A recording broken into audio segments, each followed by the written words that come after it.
You know you got me, girl.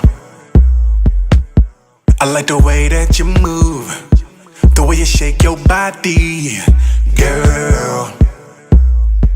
I got a whole lot of plans for you. Thank you for tuning into another episode of Ericson.Presents mixing tutorials. Today, I'm actually going to answer my boy J-Jigga's questions. I asked him to send me a video to show me his studio.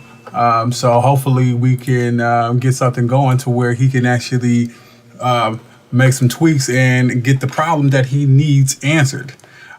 So let's just get right to it. I'm gonna play the video and I'm gonna critique it as I go. All right, let's go. Hey, Mr. Eric. I hope I'm saying your name right. Ericson, but it's all good. I want to say, hey, I highly appreciate you. Thank you. I can't thank you enough. I appreciate you taking the time out to trying to figure out what's my defaults and stuff like that. Not a problem. Trust I understand where you're coming from. I get it. When I first started, I did not have people who would at least take the time out to really help me and push me in the right direction and just give me the information that I needed. So it's all to the good. The equipment I'm working with is, of course, the Vance. Here I got the workstation from Sweetwater's. I got the Miss Cube just like you suggested. I just got some near field PreSonus speakers, the E66. Of course, I told you about the Yamaha HS8. Room is a little treated, trap bass. I don't know if You panning around that room kind of fast, but let's keep going. Did it right.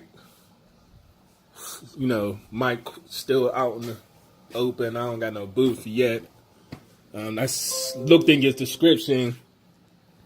You mentioned the little sheets I seen. So you're talking about the shipping blankets, the highest quality ones. They do double up in sound, but if you're going to get those, make sure you do add more insulation with those. Those are kind of like those kind of help, but using those by themselves is not going to be enough. So you're still going to need to insulate the boot. Maybe get some more foam. But let's start talking about your room. So just based off of what I've seen so far, I'm seeing some problems. One, I would suggest you probably get all of that stuff that you have sitting around the desk, the bottles, all that stuff, everything. You got to get that, throw it away, get it out the way. It's a lot of clutter. Clutter messes with creativity. You want to have a clean canvas when you're ready to work. So I would highly suggest that. But here we go. Let's go back a little bit. I don't want to go back too far. All right, so open. I don't got no booth yet. I looked in your description. So I from based off of what I'm seeing, you're not really symmetrical. Is that even a word? Symmetrical.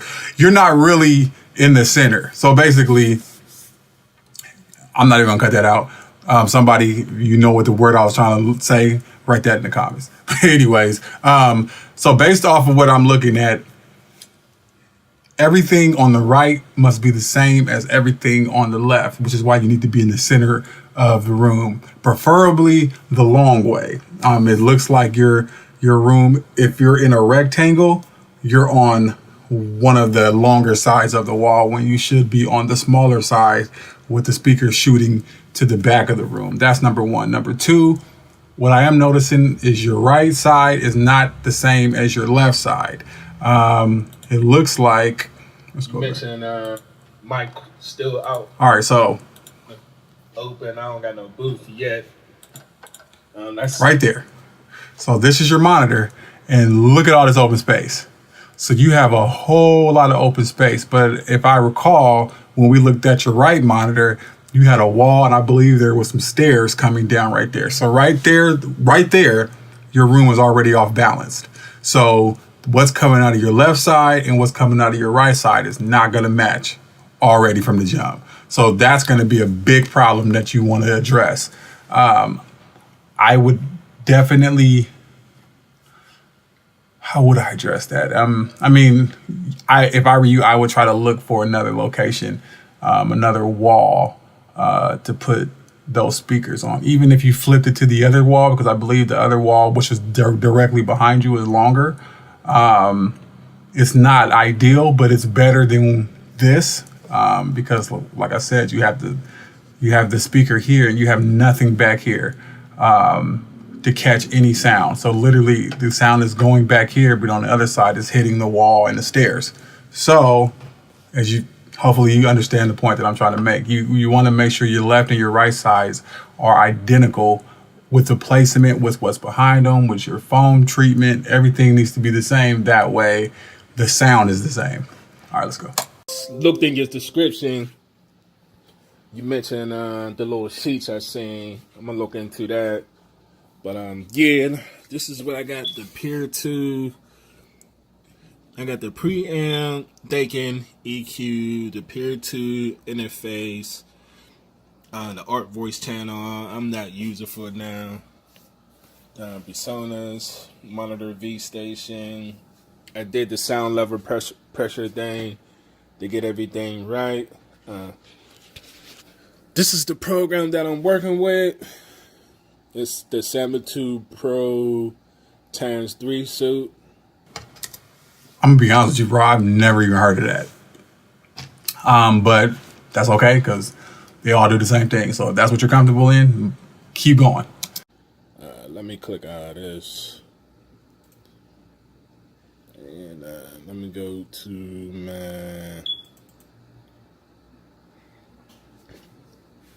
my mix. Another thing too is having trouble with. I'm also trying to master my own, but it seems like something's holding it down. I am over processing too much probably. I did hear you say the less plugins, the more, I guess. Basically, what I was saying is the less amount of plugins I use to get the signal to where I want it, usually the signal sounds better. That's just to me. You got to think, I like my music or my signals or my vocals or whatever. I want them to sound as natural as possible. So every time I take it through another chain, that thing is leaving its own mark on the vocal. Now, obviously, if I'm adding 10 plugins because I want a specific sound, well, then that's different because now I know that I want this sound to be on there. But if we're just adding more plugins just to try to make it sound better, oh yeah, that's mainly what I'm referring to, and that's what I'm saying I don't do. All right, let's keep going. Look at a plugin as a surgical knife, a tool. It's a tool. Each plugin, each knife is very expensive. It does a specific job. You don't need 1,000 knives to get a job done. You might need 1,000 knives to make something custom, but if you want to get it done and make it sound as natural as possible, the least amount of times that you have to nick away at it, the more of the original goodness that will still be left. So that's the reason why I don't use as much processing. I try to limit that. But there are times where I do use a lot of processing. Like I have an electric guitar. I think I have probably maybe 10 plugins on that. But everything that I added to it did something and pushed it in the direction that I actually wanted it to go. So that's why. Yeah, clean all that. Speakers that I'm working with. Basically, that's my setup so far. It's a nice little setup. So I can tell that you have money. It seems like you're not hurting for cash. So I would definitely spend less money on buying more equipment. I think as of now, you're good. Yeah, you're good on equipment. So I think your next stages will probably be addressing your room and making sure that you can get a nice, even sound from the left and the right side. the bass might come out different from the left because, you know, there's no walls there. So yeah, definitely want to address that. Home tomorrow, you know you got me, girl. Tomorrow, girl. I like the way that you move, the way you shake your body, girl. I got a whole lot of plans for you, so baby, come here.